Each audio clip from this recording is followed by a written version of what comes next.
Welcome back to Chem 4300. In this chapter, we're going to cover Chapter 6, which looks at the equipartition of energy theorem. Now, we've learned in the previous chapters on the kinetic theory of gases that the thermal energy of a monatomic gas is equal to 3/2 kBT, where T is the temperature of the gas.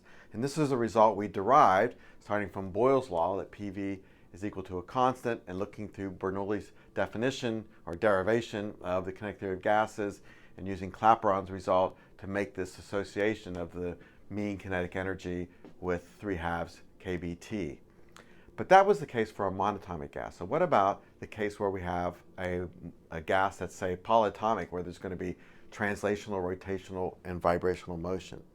And this is where the equipartition of energy theorem comes along. And so this was worked out in sort of the 1800s by people like Maxwell and Boltzmann, who were looking at a statistical mechanical treatment of matter.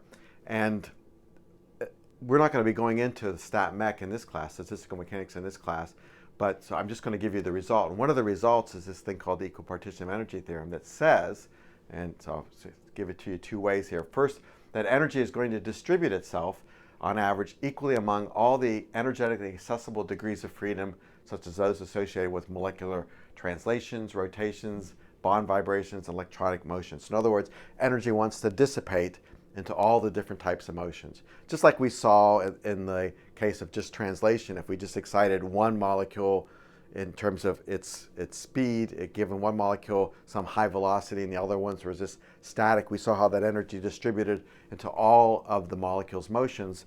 So we expect that the same with the different types of motion, translation, rotation, vibration, electronic motion. The energy will dissipate out. But the equipartition of energy theorem says very specifically, though, that there will be an average thermal energy of 1/2 kBT associated with each coordinate that shows up squared in the total energy expression. All right, now this might seem kind of bizarre that this shows up like this, but this comes out of a proper classical statistical mechanics treatment. So we're just going to take this idea and run with it, but it's correct. It's completely correct in terms of how it was derived. So we just look at the energy expression and find every coordinate, momentum or position coordinate, shows up squared, and we will have a 1/2 kBT energy term associated with it. All right. So let's just start back to where we were at the beginning with, let's say, a monatomic gas. We know that the energy expression for the translational energy is, momentum along x squared, momentum along y squared, and momentum along z squared, all divided by 2m, and that's the energy expression. So we see that the coordinate, the momentum coordinate, along x, y, and z is showing up squared, so that means we get a 1/2 kBT for every one of those guys. So 3 coordinates show up squared, so 3 times 1/2 kBT, this gives us the average thermal energy for a monatomic gas. This is the result we knew from the kinetic theory of gases. Multiply it times Avogadro's number, and now we have the molar energy for the monatomic gas. All right, so nothing new there. But for a diatomic molecule, we've now learned that there can be additionally rotational motion and there can be vibrational motion. So the molecule, if it gets energy, it will eventually dissipate into all possible types of motion that's in this diatomic gas molecule. So if we look at, say, the rotational energy, then we see that its energy expression looks like this. And if you remember from our rotational motion chapter, that a linear molecule will have one of the components, in this case the IA, principal moment of inertia, is 0. So we're only going to have 1/2 IB omega B squared plus 1/2 IC omega C squared. So only 2 components of the angular velocity vector show up squared in the rotational energy for a diatomic gas molecule. Okay, and now let's go to the vibrational energy. We looked at the case of a diatomic molecule that's been vibrating, and we saw the energy expression there involved the momentum squared divided by 2 times the reduced mass, and then we have the potential energy term, which is 1/2 kappa F, and then the position displacement squared. So once again, here we have coordinates that are showing up squared, in this case the momentum squared, and then the position squared. So let's look at all those coordinates that add up, that show up squared, and add up all of the 1/2 kBTs we get for them. So to summarize, we had for translation px, py, and pz squared, so that's 3. For rotation, we had omega b and omega c squared, that's 2. And for vibration, we had momentum and displacement squared, that's another 2. That's a total of 7 terms, 7 coordinates that showed up squared. So the average thermal energy for a diatomic gas molecule is going to be 7 times 1/2 kBT, or 7/2 kBT. Multiply that times Avogadro's number, and we have the molar energy for a diatomic gas should be 7/2 RT. Okay. Now let's look at a polyatomic gas molecule, and we're going to consider 2 cases, linear molecules and nonlinear molecules. So let's start with linear molecules. And in this polyatomic molecule, we're going to have X atoms. So that means that if we have X atoms, we're going to have 3X possible coordinates. So, okay, so we have XYZ for atom 1, XYZ for atom 2, XYZ for atom 3, and so on. So if we have X atoms and we have 3X coordinates, positional coordinates available. So in terms of translation, then we see that for this linear molecule, the center of mass is going to have 3 terms. So the px, py, and pz terms show up squared, so there'll be 3 there. For a rotation of this guy, because it's linear, we're only going to have 2, omega b and omega c, showing up squared, so that's another 2. And then for vibration, we're just going to look at everything that's left over. So as I said, there were 3x, there are x atoms in the molecule, so 3x describes the total number of, say, coordinates, position coordinates, for example. So the 3x position coordinates, and we're going to lose 2 degrees of freedom here because we use them up for translation or rotation. And then for the case of vibration, since we have not only position coordinates but momentum coordinates that matter in vibration, we're going to have to multiply this times 2. So that means that when you bring it all together, we have 6x minus 5. That's the total number that we have to multiply times 1/2 kBT to get the average thermal energy. So 6x minus 5 times 1/2 kBT multiplied times Avogadro's number will make it like this. Replace the kb with the gas constant, and this is for linear polyatomic gas molecules. Okay. Now for a nonlinear molecule, then we're going to have one little difference here. That is that in the case of rotation, we're going to now have omega b and omega A, omega b, and omega c squared. So 3 angular velocity components show up squared. And so once again, these guys, we're going to use 3 for translation, 3 for rotation. So 3x minus 6, because we've used these guys, 3 for translation, 3 for rotation. That gives us what's left. And since vibration requires momentum and position, that we multiply times 2. Add all this up and we get 6x minus 6. That's the total that we multiply. So the average thermal energy for a nonlinear polyatomic gas is 6x minus 6 times 1/2 kBT. And if you multiply times Avogadro's number and simplify, you get 3x minus 1 times RT. So that's a nonlinear polyatomic molecule. So that's the prediction for the internal energy of the nonlinear polyatomic gas molecule. Okay, let's take those predictions for the internal energy and use them to predict something like the heat capacity of a gas. So we know the heat capacity of the gas is just the derivative of the internal energy with respect to temperature. So I'm going to use the constant volume molar heat capacity, so du dt at constant volume. And I'm going to use the equipartition energy expression for U to predict the heat capacities, all right? So let's take the monatomic gas molecule. U is equal to 3/2 RT. So now I'm going to take this expression here, take the derivative with respect to temperature, which just leaves me with 3/2 R. And since R is a constant, I can look it up and multiply it out. I get 12.47 joules per mole Kelvin.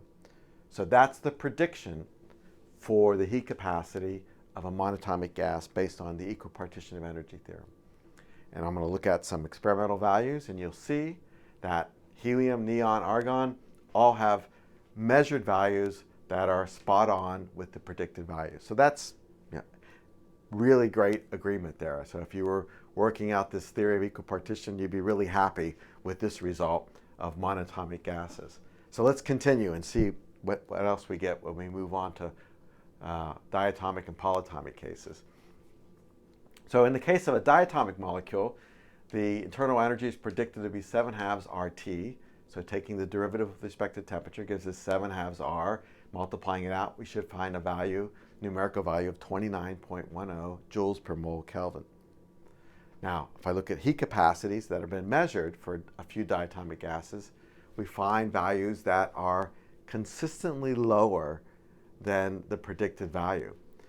And not only are they lower, they're pretty much the same, other than oxygen being just a little bit higher, but hydrogen and nitrogen come out to be exactly the same value. So this is kind of odd, the fact that they're all together in being off from the predicted answer. In fact, if you look at that number and the difference between these two, it turns out that they're off by an amount that's fairly close to the gas constant. So what went wrong? I mean, it was at this point that people like Boltzmann and Maxwell were really stumped. They'd worked out completely the classical mechanics of the motions and the statistical analysis, and they expected to get this answer here, but they didn't. So what they didn't know about at the time was quantum mechanics, and that energy did not behave the way they thought it would behave. What we know about energy, if you think about it from a classical point of view, and this is what Boltzmann and Maxwell had thought, how they thought about it, is that the energy should dissipate and sort of equally fill up all of these bins. So if you think about translation, rotational, and vibrational energy as just buckets, and you're distributing some water or something equally amongst those buckets, then you could easily put them all in and give the same amount in each one. So energy dissipates equally to all of these types of motions. But what they couldn't figure out is somehow they're off by a factor of R. And one thing they realized was, well, if they removed one of these guys, they removed vibration, they would get the right answer. But the physical meaning was that somehow energy could dissipate into translation and rotation, but somehow energy wasn't dissipating in the vibration. And that just didn't make sense at the time. They couldn't find a good explanation for that. Okay, and if you look at the prediction, of course, if you just get rid of one of the terms, get rid of the vibration, you predict 20.79, and that's actually pretty close to what they were measuring experimentally. So what we needed, or what they needed at the time, what we know now, is that quantum mechanics tells us that the energy level spacing is not continuous, that energy comes in discrete steps. So that translational energy, which is actually almost looks continuous, but actually is very fine steps between the energy levels. But then you see rotational energies, that there is gaps between the possible excitation of rotational energy and even bigger gaps in the possible excitation of vibrational motion. So what we learned in quantum mechanics, or we will learn more in this class on quantum mechanics, is that the spacing between the energy levels for translation is smaller than for rotation, which is smaller than for vibration. So what's happening is when the energy tries to dissipate, is that the thermal energy just doesn't have enough value. It's just not big enough to actually excite the first energy level of the vibrational motion. So it's not able to start populating these levels, and so vibration gets lost in the dissipation of energy, and only translation and rotation get their energy levels populated because of the thermal motion. Right. So we'll learn why this happens later, but this was this difference between what was expected classically and what was observed is really one of the first indications that something was wrong with the classical picture at the microscopic level, and this is one of the first clues that more work needed to be done. If you look at the heat capacity of a gas, say in this case hydrogen gas, you can see that if you keep increasing the temperature, well, eventually you get enough thermal energy that you can start populating those vibrational energy levels, those bigger gaps in the vibrational energy levels, and you can see the vibrational contribution to the heat capacity eventually kicks in, but you don't see it until you're out here, in the case of hydrogen, about 2000 Kelvin here. Likewise, you see the other behavior, which is that if you start lowering the temperature, eventually you don't have enough temperature to populate the rotational motion. So you can't populate those excited levels, energy levels of rotational motion, and so you start losing it, and then you go down to just having translational contribution to the heat capacity. Okay, again, note the scale here is on a logarithmic scale, so these sort of makes it look a little bit more contrasting there. We could also look at the heat capacity of a solid with the same approach. The difference between a gas and a solid is that we don't expect there's any translational motion, and generally we don't expect rotational motion unless it's some kind of molecular solid. So that means that we only have vibrational motion left for the place where the thermal energy would go.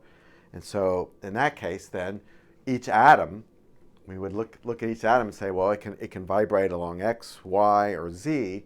And so there's going to be, for vibration, momentum and position squared in the energy expression. So that means we're going to have, for X, Y, and Z times 2, that's going to be 6 times 1/2 kBT.